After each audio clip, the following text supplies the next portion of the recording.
Hello' everyone এইখিনি সময়ত আপোনালোকক সঁচা বুলি কম নে মিছা বুলি কম ধৰিবই নোৱাৰি কাৰণ কি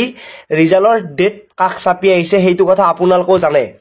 কিছুমান নোটিছ বা কিছুমান আপোনালোকে যদি পোষ্ট দেখা পায় তেতিয়া আপোনালোকে ডাইৰেক্টলি ক'ব নোৱাৰে যে এইটো মিছা বা এইটো সঁচা কাৰণ মিছা বুলি কম যদি ৰিজাল্টটো দি দিয়ে তেতিয়া হলে মানুহে বেয়া পাব সঁচা বুলি কম ৰিজাল্টটো নিদিলে মানুহে বেয়া পাব গতিকে এইখিনি সময়ত ধৰিব নোৱাৰি যে এইটো সঁচা নে মিছা মানে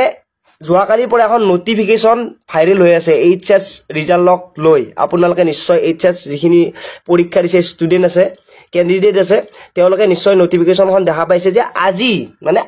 30 তাৰিখ আজিৰ দিনটোত ৰিজাল্ট ঘোষণা কৰা হ'ব আৰু বিভিন্ন ধৰণৰ ওয়েবসাইট দিছে সেই ওয়েবসাইট গিটাত উল্লেখ কৰা আছে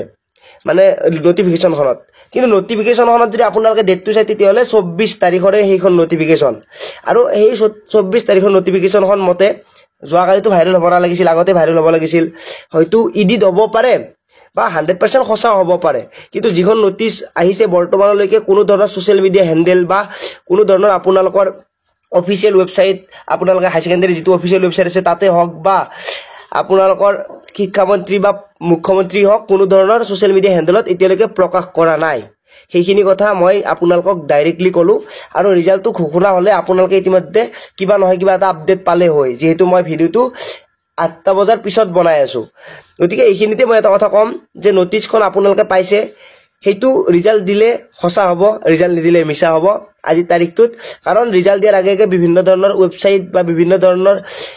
নটিফিকেশন বিভিন্ন ধৰণৰ পোষ্ট শেয়াৰ কৰা হয় ভাইৰেল কৰা হয় সেইবোৰ ফেক হৈ যায় কিছুমান সঁচা হৈ যায় যেন হক ভিডিওটো আপোনালোকক এইকাৰে বনাই দিলো যিখন নোটিছ আহিছে সেইখনৰ মতে যদি ৰিজাল্ট দিয়ে তেতিয়া হলে আপোনালোকে ৰিজাল্টটো পাব যদি ৰিজাল্টটো নিদিয়ে তেতিয়া হলে নাপাব মানে এইটো ক'ব নোৱাৰি যে সঁচা নে মিছা ভিডিওটো সকলোকে শেয়াৰ কৰি দিব নাপাহৰিব আজিলৈ মানে পুনৰ লগ পোৱাৰ আশাৰে মই জিতুমণি জয় আই অসম।